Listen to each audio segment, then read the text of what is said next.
Hello, so today I'll be commenting on Christo's ESE coaching video, which he did, and he basically just did a 3v3 invasion game football. And firstly, I'm gonna talk about game 1, which is focusing through the game. So he focuses on exaggeration. He uses a normal football size ball and does not alter the equipment whatsoever. The size of the playing area is about the same size as a football court, so it's not an 11 side, so it's a 3v3 like I said.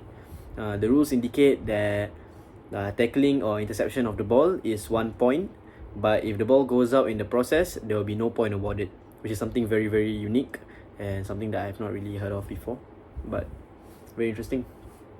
Basically, to me, the point system, it basically encourages the player and forces the player in a way to tackle the ball with consideration of keeping the ball in play so that they can continue playing and regain possession lah. He also implemented a rule where if the ball is won on the opponent's side and they score, it's counted as 2 points, which is very unique also. But if the ball is won on their side and they bring it up when they score, it's still just a point. So basically, this just forces the player to just go up with high press, just go all out, go up, and quickly basically improves their decision making and allows them to react on the spot. Okay, so next we're going to talk about the Q&A session that he did after the game 1. So basically, he asked questions like what they did well compared to the other team. He asked what was different compared to a normal football game. This made the players think of what they could do better if they were to play a second round of the game. So with the questions in mind, the players came to know of the tactic, which was high press. So the players actually just came to the conclusion without even Christo really pushing it much. So basically, like, the high press is basically what Christo was trying to teach them, the solution to the tactical problem, which is probably attacking the goal. So next, for the practice tasks. So the practice tasks, he created an easy to remember coaching cue, very, very simple, AAA. Approach, anticipate, and attack. So these cues increase efficiency of the movement. He asked questions that made the participants or the players fully remember and embed the coaching cues in their heads. He asked questions like, what's the cue? Okay, A, anticipate what? So this caused the players to really closely think and focus on the cue when they're doing the practice drill. So since his game 1, like I said, was focusing on the high press, his practice drill was closely related to the tactical solution.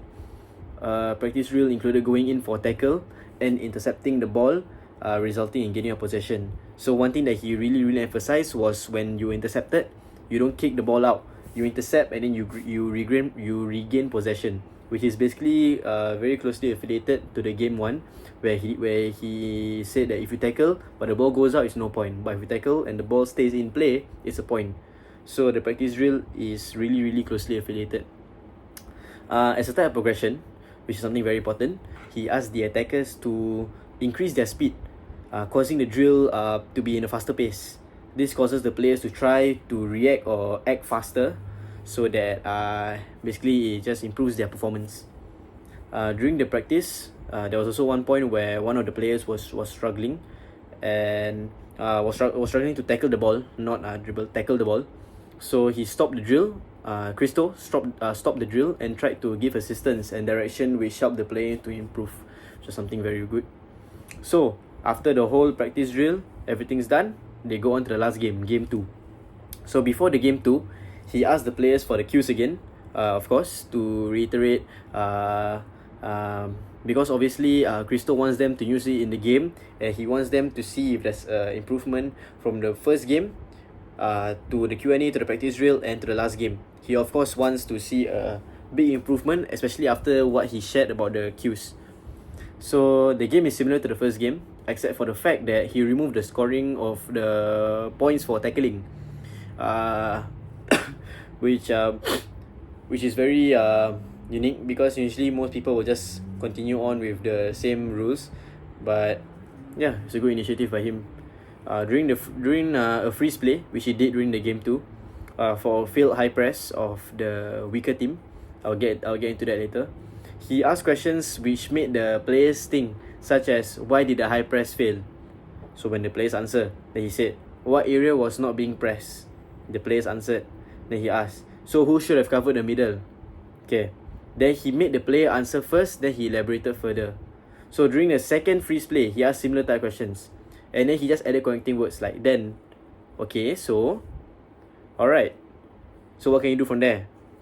So it made the players think more, which so the players will reply more, further elaborate, further think, just improve on their own in a way.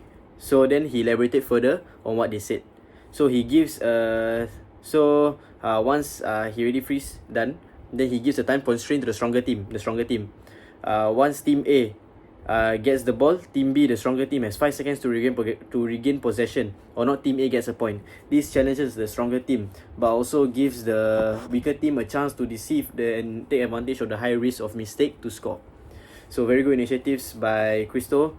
I feel I can get quite a lot of information for him, and also take inspiration for my own ESE. Thank you, Christo. Take care.